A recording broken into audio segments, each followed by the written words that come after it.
Hey Vikes, we have a special show for you today. Check the Schoology for more announcements. Tomorrow, FBLA is hosting a Purple Out to raise awareness for March of Dimes. March of Dimes is an organization that helps with premature babies. Here's more about the organization. November is World Prematurity Month. March of Dimes is an organization that is devoted to optimizing the health of premature babies and supporting their families before, during, and after birth. March of Dimes started years ago when Roosevelt was president, and it was actually dimes that were collected to help fund polio research. Well, polio's pretty much been taken care of, so now the focus is on preventing prematurity and kind of helping parents through their journey. The incidence of prematurity and babies who need special care in NICUs is pretty high in the United States as compared with other developed nations. So it's something that we're really focusing on, and March of Dimes has been great because they provide funding for some studies that have really impacted our care, that have really improved things for our babies. Another change that I've seen over the years is how early babies can survive. It used to be years ago, probably in the 70s and 80s, maybe a baby that was 28 weeks was kind of on the edge of what we would call viability or survival. And now we have babies that are 23 and 24 weeks that can survive. So it's pretty phenomenal. Along with being a NICU nurse, Annie has been involved with March of Dimes for a long time. I actually started when I was probably in junior high, walking and raising money for March of Dimes. And that sort of evolved as a professional. Here in the unit, I'm one of the team captains. So we have a pretty large walk team. We're really about creating awareness and raising funds for March of Dimes. March of Dimes here provides support for families. March of Dimes has helped families across America, including a staff member here at Seaman High School. So I found out that I was pregnant on December 2nd, 2016. This pregnancy was a bit of a surprise as we had had 3 miscarriages prior to that. So we have Charlotte, who's 5. When Charlotte was about 2, we decided that we wanted to have another baby, and realized that we were going to have infertility problems, and then had 3 miscarriages after that. So this baby was kind of a surprise because we just kind of decided we were okay with being a family of 3. That first 13 weeks, which is the first trimester, we really weren't very hopeful. We thought, you know, the other 3 ended in a miscarriage. That was probably going to happen with this one. And it didn't. And so everything was great.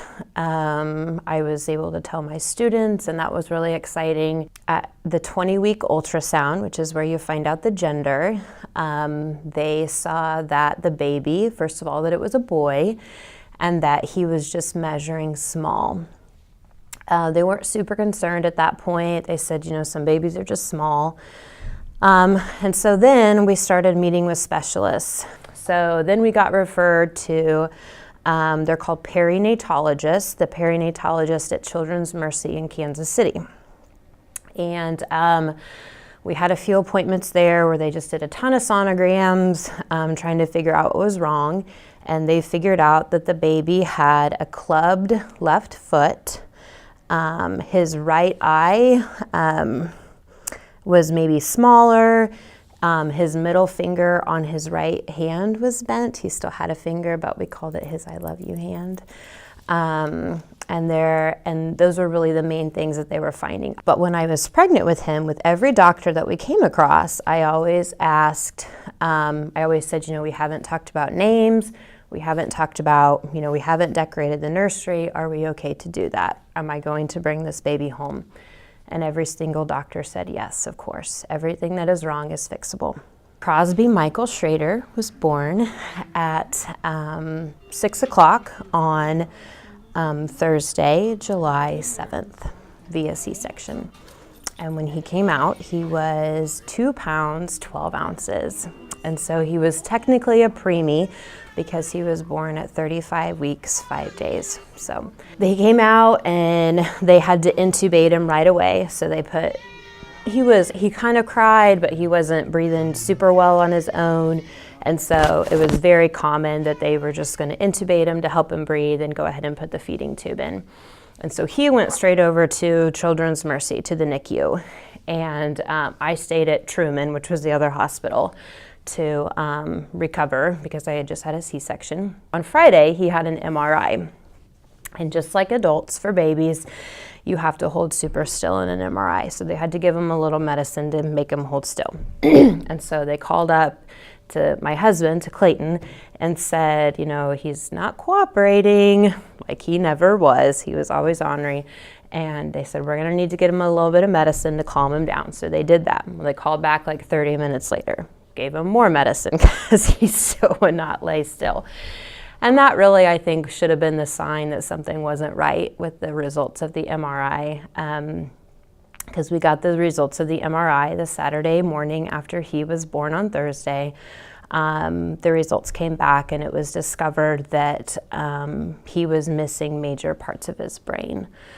And so we, from those findings, we were told that, you know, he couldn't see, he couldn't hear, he couldn't taste, he couldn't smell, he couldn't swallow, he couldn't eat, he couldn't suck, he couldn't sit up, he couldn't, you know, any of these things that babies and kids do. He just was never going to do them.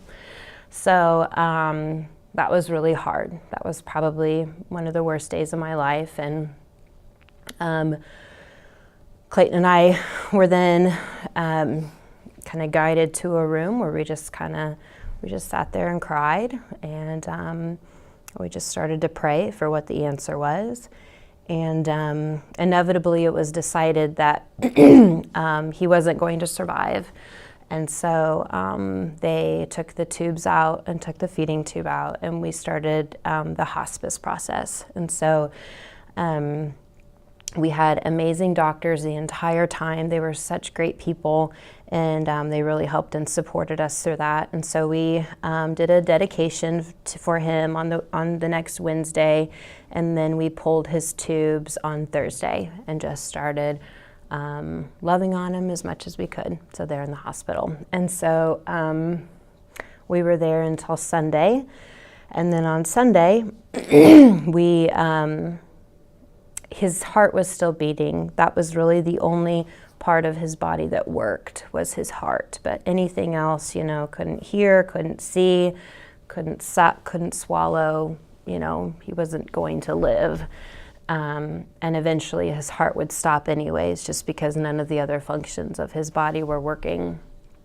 And so at that point on Monday morning, we went to a place called the Kansas City Hospice House.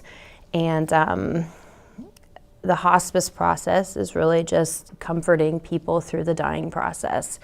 And you know, the dying process doesn't look a whole lot different if you're 99 or if you're 15 days old. And so the people there were amazing. In fact, I walked in and one of our doctors was the cousin of one of my former students, so I recognized the last name, so that was kind of cool. But we just hung out there, and we just spent the time with the three of us, with Clayton and I and Crosby, and we brought Charlotte up to the hospice house, and we really debated on whether to do that or not, but we did decide to.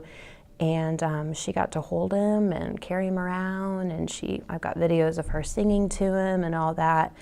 And then that was on a Saturday, and then Sunday he passed away at about, it was sometime between 6:30 and 6:45. That's how peaceful it was. I was just holding him and rocking him, and I was actually journaling, and I hadn't really felt him move for a while, and so I grabbed the stethoscope and listened, and there was no heartbeat. So it was very peaceful, but also very sad, very, very sad. So that's Crosby's story. From Crosby, we learned a lot of lessons in loving deeply. We had to love each other really deeply through all of this. And a lot of people loved us really deeply through all of this. The doctors at Children's Mercy became part of our family. We had to, we stayed when Crosby was at the hospital and I got discharged, we stayed at the Ronald McDonald House, which is an amazing organization. And anytime you drive through McDonald's, you should always put money in the Ronald McDonald House because we are a product of that. You know, we'd come back from the hospital at midnight and just go to the kitchen and just have a bowl of cereal, you know, because people supported that. But a lesson in loving deeply. You really should love each other deeply. And, you know, people brought meals, people came to the memorial service. It was just really incredible. And then the other thing that we hung on to was we always said that Crosby was our greatest adventure. That was what his nursery was decorated in, was kind of an adventure camping theme.